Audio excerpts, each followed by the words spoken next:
Heyo! Welcome to a channel which makes a topic which totally isn't your cup of physics into a topic which at least kind of is your cup of physics. Today, we're going to be looking at the amount of significant figures that you should be using in your calculations. The general rule for significant figures is that you always use the same amount of significant figures as the least amount of significant figures used in the question, or you can use one significant figure more. The reason why you shouldn't be using more significant figures is demonstrated very well by Crash Course. So if I somehow manage to determine how to link to videos in here, I'm going to link that video now. And if you want to know more, you can click the video and go learn why all of the other significant figures are basically a lie. Anyway, the best way to learn this is through some examples. So really this video is about them.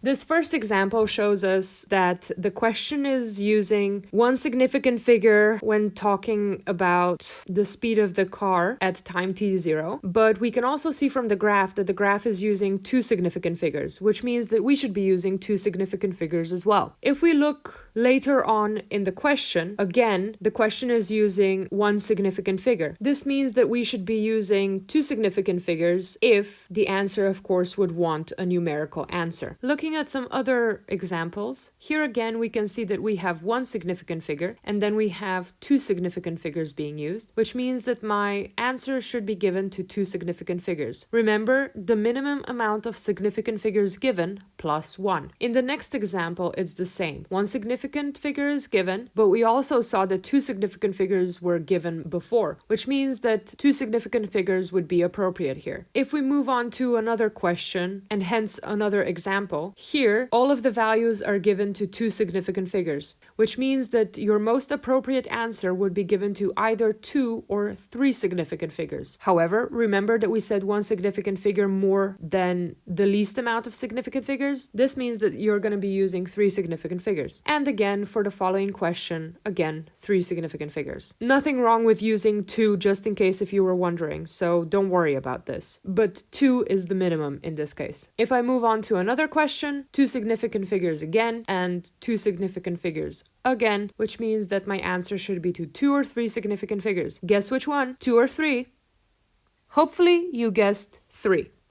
In another example, here we have two significant figures, two significant figures. Now, for this temperature, we could either say that we have one significant figure or two significant figures. We would say one if we didn't have this second measurement of 72. But because we do have this other measurement of 72, we know that the thermometer is capable of measuring to two significant figures and not just one significant figure, which means that it's capable of measuring 72, 73, 21, 22, 23 instead of 20, 30, 40, etc. And then the other values are again to two significant figures, both of them. And I will point out here that with regards to this 4,200, the last two zeros don't really count as significant figures in this case. Whereas in the case of 5.0, the last zero counts as a significant figure because it comes after a point. Now, again, hopefully here you give your answer to three significant figures. If we move on to another question, given to one or two significant figures, we can't really tell here. It's probably two, to be honest with you, but we can't be sure. Your answer should still be to two significant figures. And our last example from an IGCSE paper, but don't worry, A-level papers are basically just the same. So here we have two significant figures. We could say that it's one or two significant figures for the 500 figure, but we know by now that it is two significant figures based on the figure before it. And again, 750 is two significant figures. 1,000 is actually three significant figures, because if we look before, the last zero was a lie, but the numbers that came before it weren't. So we can see that the pressure is given to two or three significant figures. And if we look at volume, it is consistently given to three significant figures for the first two, and then two significant figures later on, which basically means to the nearest applicable decimal place, which means that your answer should be given with three significant figures. Now let's move on to some A-level examples. examples, as I said, they're going to be basically the same, but let's just have a look. 2 significant figures, 3 significant figures, 2 significant figures, therefore use 2 or 3, but we know by now that we should be using 3. In another example, we would use 3 significant figures for the actual value, and then now here's the kicker. For the uncertainty in this value, we need to be looking at really the decimal places, and we're gonna be saying that something is happening to the nearest decimal place. So in the example of 537 millimeters, we're gonna have the reading of the uncertainty to the nearest millimeter. In the case of 3.82 kilograms, we're gonna have the uncertainty value to the nearest 0.01 kilogram. In the case of 287,000 seconds, the value would be to the nearest 1,000 seconds, because here we are basically looking at decimal places instead of significant figures. In another example, if we go back to significant figures,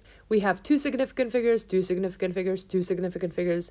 Use 2 or 3. Again, I would go for 3 for bigger precision, but if you use 2, there should be no issue there. In this last example, we have 2 significant figures and 3 significant figures, and, well, you can decide how many we should be using. Hopefully, I've made a topic which totally wasn't your cup of physics into a topic which at least kind of is your cup of physics. If you have any further questions or any comments, please leave them below. Thanks for watching!